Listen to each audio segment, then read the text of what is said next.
Pompidou, Giscard, Rothschild. Puisque Giscard était à ce moment-là le ministre de l'économie et des finances. Et donc, comme a dit Olivier, par un grand coup extraordinaire, la France ne s'est plus endettée vis-à-vis de sa propre banque centrale, mais auprès de banques privées, qui, comme quand vous faites des transactions, nous tous, récupèrent évidemment un pourcentage de la transaction. Alors, concernant l'énergie, il faut savoir que, vous savez, les plus grands business dans le monde, le premier, c'est la nourriture, d'accord? C'est pour ça que les groupes comme Carrefour, Auchan, etc. sont très grands. Donc c'est pareil aux États-Unis, vous avez des énormes Walmart, j'ai vécu 2 ans aux États-Unis, 4 ans en Angleterre, 5 ans en Russie. Donc les grands magasins sont des grandes activités. Deuxième activité dans le monde, c'est tout ce qui est pharmacie, drogue, etc. D'accord? Donc toutes les pilules qu'on vous enfile toute la journée, c'est le deuxième business mondial en termes de chiffre d'affaires cumulé. Le troisième, c'est l'énergie, pétrole, gaz, etc.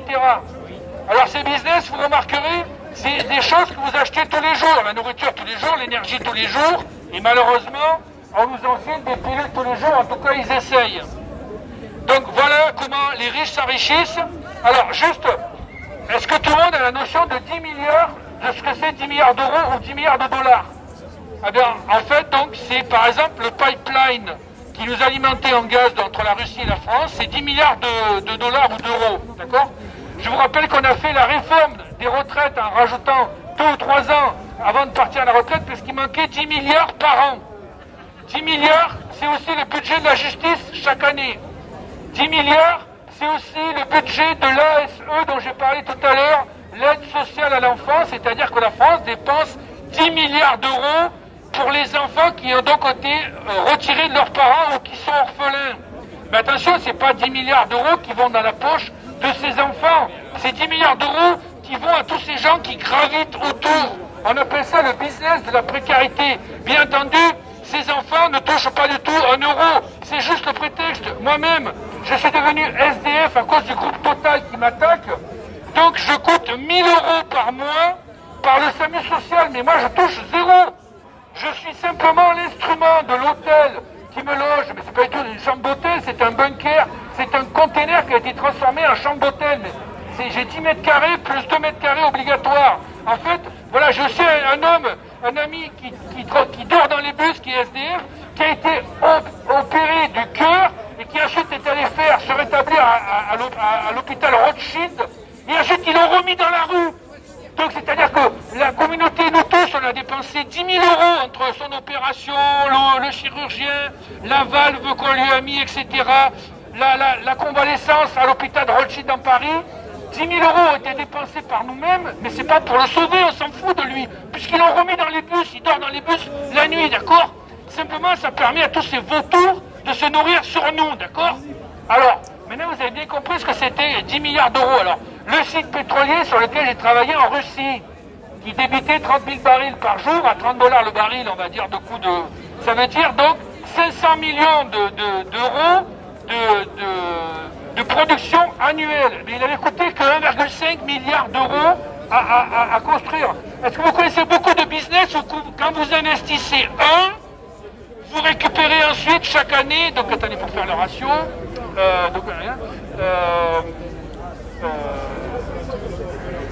j'ai perdu, j'aurais dû faire mes calculs avant. Bon. Ce que je veux dire, c'est que le business du pétrole est très intéressant. Quand vous investissez au bout de 2 ou 3 ans, vous êtes déjà rentré dans votre investissement, et derrière, pendant les 25 ans d'exploitation du site pétrolier, tout ça c'est ensuite de la marge nette directement, d'accord? Ensuite, le pétrole en Russie, on le vendait à la filiale suisse, n'est-ce pas? Donc, avec un accord avec le gouvernement russe, pour vendre, en fait, on s'en fout, puisque le gouvernement russe prenait une partie du pétrole produit dans le champ pétrolier russe, et Total, nous, on prenait l'autre partie, qu'on vendait à un prix d'amis à la filiale suisse de Total. La filiale suisse de Total vendait le même pétrole aux raffineries de Total en France. Vous savez à quel prix? Au prix international, c'est-à-dire au prix qui rendait nul le bénéfice des raffineries en France. Donc Total disait, impôt sur les sociétés en France, 0 euros de bénéfices multiplié par 33% égale 0. Bien entendu, tous les bénéfices étaient faits dans la filiale suisse de Total, qui est une filiale de trading et donc d'achat-vente de pétrole, etc. Il n'y a aucune pipeline, je vous rassure. Il n'y a aucun pipeline qui circule par la Suisse. Le pétrole, physiquement, ne passe jamais par la Suisse. Mais l'argent, oui.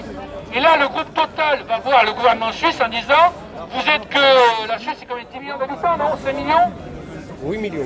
8 millions d'habitants, et donc ils vont voir la Suisse, ou le Luxembourg, ou l'Irlande, en négociant donc un taux d'imposition qui est inférieur. Donc voilà ce qui se passe dans notre dos, hein, avec des gens qui, le cœur sur la main, disent qu'ils sont français, mais pas du tout. Ils ne sont pas du tout français dans leur tête. Hein. Moi, mes collègues de Total, ils se foutaient de la France complètement, quoi. Hein. Je vous rappelle que chez Total, plus de la moitié des cadres supérieurs ne sont pas français. Donc, quand on dit oui, le groupe Total, c'est le bras énergétique de la France dans le monde, mais la moitié des managers, de mes collègues directeurs, etc., ils ne sont pas français. Ils se foutent de la France, comme de la Belgique, comme de l'Angola, comme de tous les pays dans lesquels on était. Hein. Faut pas croire que les gens, ils ont un cœur à la place du cœur. Hein. Ils ont un portefeuille à la place du cœur. C'est ce que j'ai découvert en étant, pas à très haut niveau, mais à moyen niveau des cadres de Total, d'accord? Donc, il faut savoir que Total a un excédent brut d'exploitation, grosso modo, de 30 milliards d'euros par an. Vous rappelez-vous, tout à l'heure, il manquait 10 milliards d'euros par an pour les retraites, et elle nous a fait la réforme des retraites. Total dégage 30 milliards d'euros. Grosso modo, c'est 10 milliards d'euros d'investissement pour faire perdurer l'entreprise. 10 milliards d'euros qui sont rendus aux actionnaires sous la forme de coupons pour ceux qui ont des actions. Et il reste 10 milliards d'euros qui font disparaître à travers différents processus. En particulier, ils rachètent les actions.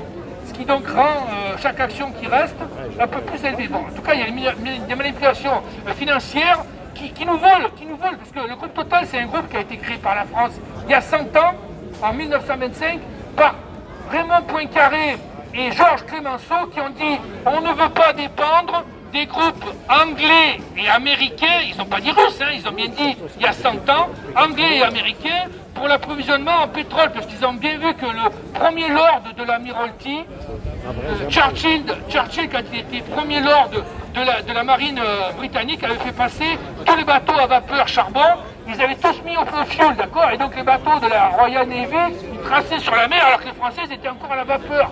Donc Clemenceau et Poincaré ont dit la France ne doit pas dépendre des Américains et des Britanniques pour le pétrole, il faut que notre propre société. Donc ils ont récupéré des actions dans la compagnie dans la compagnie allemande qui était en Turquie et à l'actuel Irak. Et donc ça a été pris en termes de compensation de guerre de la Deutsche Bank. Ça a été donné à la France et ça a été donné en capital initial du groupe Total, qui s'appelait à l'époque la Compagnie Française des Pétroles, CFP, qui donc allait développer les premiers champs pétroliers français en Irak, d'accord? Donc tout ça, ça a été ramené en France, les raffineries ont été construites en France, etc., pour être indépendants. Mais figurez-vous que maintenant Total, qui entre-temps a absorbé Elf, qui avait été créé entre-temps, puis ensuite absorbé par Elf, maintenant le groupe Total est à 54% anglo-américain.